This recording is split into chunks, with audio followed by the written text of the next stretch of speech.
This is at the waterfalls in Suchitoto, El Salvador.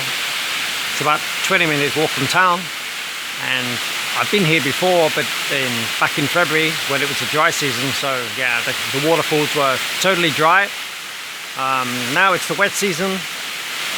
The waterfalls are running. It's not going to win prizes for the biggest waterfall you've ever seen, but it's very pretty here. Just pan down a little bit.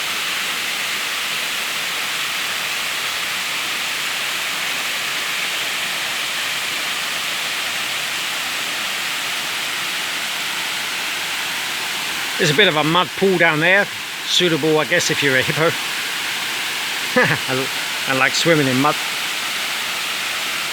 Yeah. Muy bonito.